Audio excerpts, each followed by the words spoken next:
marksmen we are used to seeing in the meta. The carry, the Bruno, and the Claude. Natan comes out for RRQ Hoshi. They did lose 2-0 to Onyx, but in game 2 they made it close with the Natan. So my question is, if they pick up something like the Harith, how does that fare in the lane versus Natan? Yeah, the Natan for sure will require a bit more time to scale up. Harith has more ways to really make those flashy plays in the early stages of the game.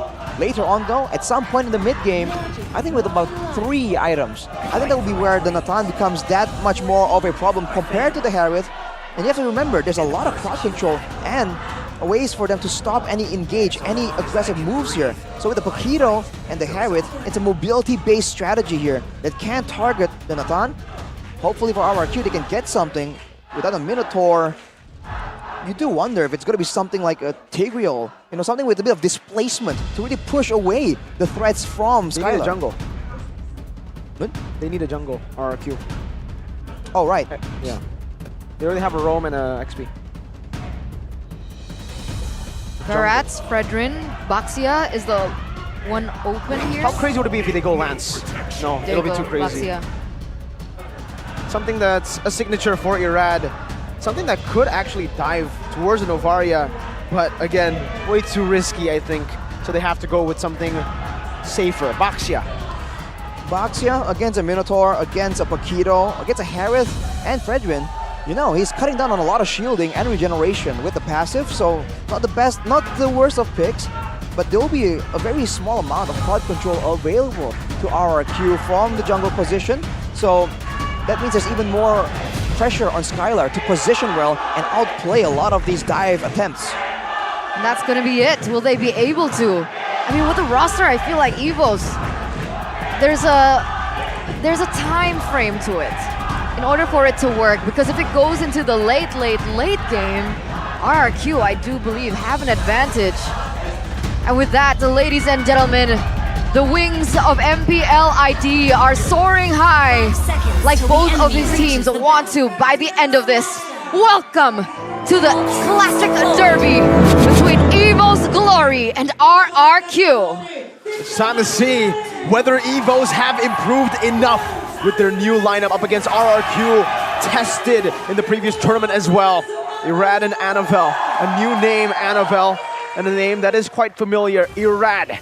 Already though, Dreams, my god, chunked down with the Curse Blast by Octa and Brusco very early on, even a bit more damage here from the Curse Blast and the Vengeance from Brusco. They might be looking for a dive. Once they go for this, a reset already. Brusco doesn't go for the dive just yet, not completely, but Clockhood is forced back. He does clear the wave, but he does lose a bit of that minion XP. That's what you can get with an aggressive roamer accompanied with the Vexana. And the 3-man roam goes for Dreams once again, but Anavel comes in to try and contest. Goes through the taunt. Oh, a retreat from Irad, but a miss. It's still Anavel who gets it, I believe. Or was it Irad? I believe it was Anavel, but RRQ, again, showing aggression already. And that's what they have to do with this mid lane roam lineup. If they don't, and they wait till the late game, that's more time for Clockhood and Dreams to wait for those big moments and then make the plays happen. Now we're already in minute number 1, on the way to level 2, but Irad goes in again? Ooh. First blood in the mid lane. Dreams gets a knock up, but Irad pokes him down too. And it's 1-0, an early lead for the Kings. That's not exactly the best kind of scenario that Evos Glory are finding themselves in, especially earlier on where they might want to look for a good control and dominance here in the early game. Brusco, look at the emblems, he's going for thrill, so there's a lot of damage. But again, RRQ, they're trying to go for it. Versus Poissons, Anavel forced back instantly here. Still RRQ who hold the gold lead, but first to the turtle, it's actually Anavel. I just remembered, this was Anavel on the Fredrin who got a Maniac yesterday. Right, on the Alpha, right, with a lot of true damage. We'll see if we can do the same with the Fredrin pick, but look at Dreams already getting chunked down. Brusco knows how to play the Minotaur, man, so he is going to try to punish as much as possible. Eternal Guard to the back. Anavel trying to go for an opening. Fluffy, knockout strike on a 3, but the Curse Blast and the final slash takes Anavel down. Now Fluffy in the midst, forced to flicker out. 1.2k up ahead, RRQ. Okay, Caster Curse. Caster Curse? Caster Curse. I was just talking about Anavel and he gets taken down even before they go for the neutral objective. And that's RRQ with a 1k gold lead, like you mentioned earlier on. and he's falling behind of Irad 2 levels already. Yeah, the talent prediction by Samsung Galaxy though. Mirko, I don't like what I see, but Brusco is going in. Brusco likes what he sees. Jumps in with the final slash too, trying to give Skylar a bit more pressure to play with. Ooh. He is lacking in this gold lane, but so far, with the help of Brusco, he's actually still a level ahead. Yeah, Brusco is spending a lot of time in the mid lane, right? Trying to help Octa with the clear, with the 1v1. And I mean, it does a lot of damage, but now look at Irad. Cancelled out. Dreams, now that's the Minotaur power, man. The cover, the disengage. And for RRQ though, they're gonna go straight into the jungle, try and get some more when the lanes are all pushed up. Did he use Retribution? Yes, he did. Annabelle did. NFL and Irad. Both of them did. Okay, I thought it was really close to the next turtle, but it turns out there's still 43 seconds left on the clock. Dreams looking for an opening on to the members, but look at this. Very aggressive from Annabelle, gets punished for it instantly with the final splash. Once again, Dreams gets a 3-man Minus Fury, but it really doesn't do much here. Only a disengage for Evo's Glory, but they have lost their jungler for the second time this game to Brusco, who is now 3-0 up. He does realize he's a roamer, right? Well, we've seen that pattern, man. The roamer going in with some damage. It's going in again. Not Very getting it aggressive. there. Gonna go in. Natko has the bond force. Curse Blast will shoo him away, but now the turtle is going to be spawning back in the land of Dawn, and Brusco will have to recall. Maybe Skylar too, because we'll give Evos more pride to play with. I don't think they're going back. It looks like Skylar has not opted to recall, and despite Annabelle already going in for the next neutral objective, RRQ, they're circling very close behind. Another thing to remember, Annabelle is still a level below of Irad. This should be his to win. Natko in the back with Fluffy as well. A good knockout strike there, and the retribution from Annabelle. A win. Irad missed a retreat, but Octa will be able to find a kill back. Now Natko in the midst of it all, jumping with his on force. Dawn very low, dashing one more time, not able to connect on that first skills. Brusco goes with the vengeance and stuns him back up to get the reset. Dreams very low. Irad caught opposition. Natko dealing damage when the shield unity comes down with also that with the Purify. The minion's fury is not enough to get him out. Irad 1 HP. Clockwood needs one more shot. He goes in for the Astral Spear. Brusco's trying to cover for him, but Clockwood finds the Astral Meteors. He gets slashed back in with the vengeance. Now Fluffy jumps in, but Brusco is able to get out 5-0-1 and gets out away from the boxer. Bruce Goat making it happen. Skylar! Natko goes in for the Zaman Force, still not enough for the veteran. Skylar takes him down. What a high-paced game right there. Out of nowhere, everyone just started creating blows, but I think RRQ come out on top.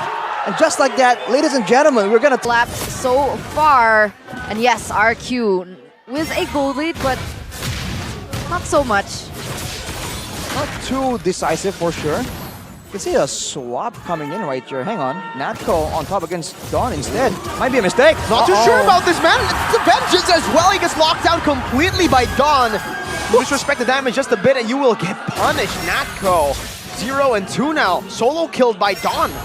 Let's take a look at the items for now. That's a War Axe in the hands of Dawn, so he's gonna do a lot of damage and he's gonna be very difficult to catch. And as Irad is just chasing around, he has rushed an Antique Cuirass, knowing that he'll be taking the bulk of his damage.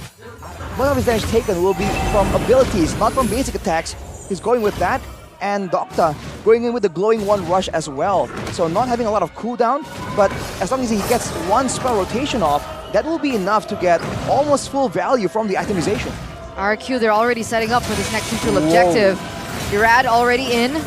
Is he going to look for the steal this time around? Shield Unity stops him though, now to the knockout strike as well. Annabelle going to win out here as Natko jumps into the back line with his on force over to Skylar and over towards Octa, zoning away the backliners as Irad gets completely obliterated by the other members of Evo's Glory. And it's a win for Evo's Glory. A kill on Annabelle and a kill on, a kill on Irad and a kill on the Turtle. Wow, man, RRQ, they just went at it, and Evos, with the Minion Fury, with the abilities they had, they're able to get control over in the Turtle Pit, but also zone away the backline members. Skylar was not able to get space to really output damage in that fight. That's a winning teamfight formula for Evos. RRQ, they have to adapt somehow. I mean, they get a turret, though, in the top side, so it is a small win, not exactly the best of trade-offs, but it is a start here for them. Meanwhile, Fluffy and Dawn, they're going to be in the same lane once again, as Skylar has opted to move up. Now it's a 1v1 again in the gold lane, but only in the XP lane this time. Got the view of RRQ from Skylar. They're both just hovering around each other, man. I'm just waiting for them to fight. There's a big power spike from Clockun right now, though, with the lightning truncheon. Now the backline's got to be a lot more cautious. If earlier they were zoned away by Fluffy, right, by Fluffy or Nadco, jumping straight at them, now they have to be worried about getting low enough for Clockun to just snipe them down. This is already building towards a gold lead for RRQ. A little heavier than before, despite Evos' victory earlier on. Already with a 1.3k gold lead. They spotted that. And the tempo has gone slow. What? Octa again. It's happened again. Opening up the map there. Evos held control over the mid and punished Octa.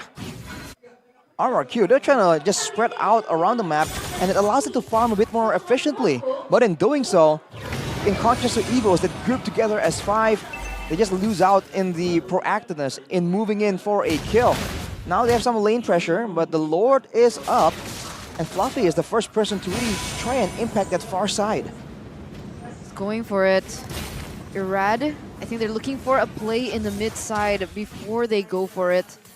That far lane is going to be pushed up, but the same can be said for the opposite side of the map. Brusco goes in though. Onto the Eternal Guard with Final Slash. A good layer of CC as Brusco dives in deep with help now. Oh my god, Brusco gonna get slam dunked down with a bonk. Vengeance though from Don, providing a bit of safety. Natko doing some damage, not enough to take Don down. He will be able to escape. It's Brusco traded in for Dreams, a roamer for roamer, but remember, that was a shutdown for Brusco. 5-0 earlier. And Evil's Glory, they strike the mid lane turret down. In theory, getting the Minotaur out of the teamfight equation is better, but RRQ ain't going for it. They've secured the purple now for Irad. They both have red shoes available. It's still a 50-50, same level. But look at Fluffy immediately making the macro decision to move away, to push, knowing that his team can dictate how the fight happens. They can just wait and disengage, but RRQ strike first. No turret in the bottom lane. Natko is forced to use its on force, but he's so opposition. Gets picked off. Annabelle trying to provide Dreams a bit of cover, and he does so. Fluffy, though, is picking up turrets on the other side of the map. That's a tier 2 taken down. Evo's Glory, do they concede the Lord over? RRQ are on it. Annabelle poked down by Brusco. Don trying to do the same thing, zoning him away. Entropy now as a Minute Fury is going to be able to... No, it's not! He gets shredded down before it even happens now with 3-man taunt. But it's not going to work right now. The Final Slash actually displaces him, and Don picks up a double kill. Fluffy with a knockout strike, bringing him back, shoving them into the Lord. Fluffy going to be ulted down by Don, walked down in the mid lane. But Don falls back. Clockun is Octa, who flickers forward, goes in for the kill over to Clockun, but will not be able to find it. They've done enough though. They've zoned it. Fluffy jumps up to Skylar, but Octa peels for him, and Skylar gets out. He barely makes it out with a sliver of health. And that is what Skylar can do with his experience, showing that it's not as simple for Natko, the person who claimed that he was better than Skylar. And here he is with a 2-0-5 KDA at the moment. And it was so unfortunate for Evos that Skylar was able to secure that Holy Crystal right before that Lord fight. Man, this is a lot of insane plays coming in from both teams. Both very willing to just go for risky plays. I mean, Fluffy going for the assassination to Skylar right there. He does have a full damage build, but it's just not enough just yet. Clockun though has a Divine Glaive, so the wave clear is there, unless Octa can say something about it. Annabelle just taunting Don down with Lord in the bottom lane. They're looking to go for a siege. But look at Fluffy, still always looking for trades on the map. Ooh, that's a snipe coming in from Clockun. And again, they've already sent Don back, so it's a 5v4 technically with the Lord, but they're backing away from it. They're concerned about being forced into a fight without the full 5. They don't know where the Paquito is. That's the problem. They want to get flanked out by Fluffy.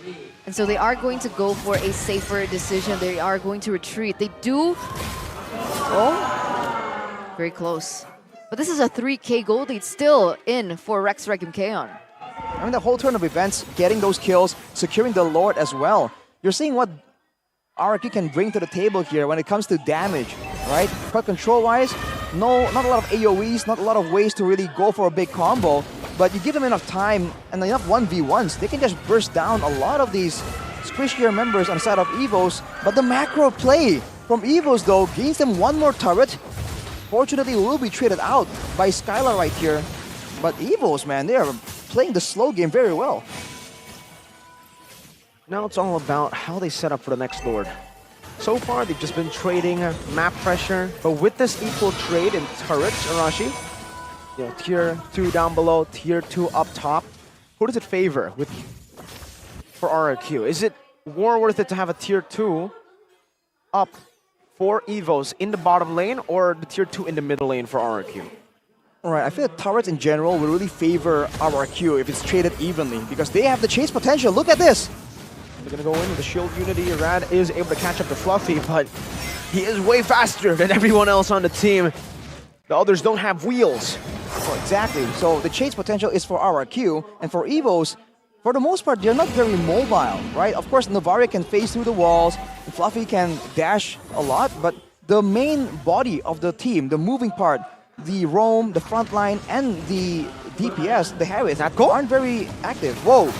Natko again opposition. Forced to use the Purify now. The final slash is going to be able to displace him out of the Zaman Force, but he is able to find it still. A minute's Fury. Natko acted as a bait. He's able to find just one member. It's only Brusco right now as Don tries to run him down. Over with the yo-yos on Natko. He's getting the shield, but it's not going to be enough to save himself. Don is unstoppable. Skylar picks up a double, and it's Evo's Glory who are now running away. A knockout strike from Fluffy to try to run away from Irad, but he goes for the objective instead. 3-for-1 trade. That was almost a 4-for-1 if Fluffy got caught here, but it looks like CC Dawn is already on the way to make that happen. But here it is, RRQ with the space and the time to be able to get this uncontested, supposedly. Oh no. Fluffy should be dead here. I don't know how he can escape this. Dawn kiting him away, walking back to Irad, trying to sidestep. Knockout strike, he's buying a whole lot of time with a knockout strike on a 3 right now, but now Brusco locks him down. There's a vengeance, and there's a big burst from Skylar. We're just talking again about the chase potential with no turrets all the way till the base. RRQ, they just run down Evos that can't hold their ground. Not enough tankiness, not enough damage. Still, the purple is secured by Annabelle, but the Lord is marching down, and RRQ with their full force against an Evos without Fluffy. Exactly, the timing couldn't have been worse. Oh! Big final slide for Bruce Goats! Brings Clockhood back. Minute's Fury though, into the back, getting a taunt as well for Annabelle. And the Zaman Force does nothing. He gets bursted down before he can even put down damage. It's just Annabelle. A good bonk ahead as Octa flickers forward to get a Terrify, but he isn't able to find it just in time. Skylar should be able to hit on the base. Annabelle is back up with a bit of healing from the fountain. Fluffy going up top, trying to clear this way, but he has to give it up towards RRQ. 16 seconds on Clockhood. Dreams in the midst of it all gonna be shredded down. He has the immortality, so he gets a second life, but Fluffy now jumps in. It's not gonna be enough. Skylar is massive now. Look at that burst down. RRQ strikes first in the Classic Derby. The Kings reign over the Tigers in the first game of this best of 3 series. On the back of very interesting decisions coming in from Evo's Glory. Whew, man, RRQ. There are a lot of questions for every single member on their roster, but they answered everything so well in this game.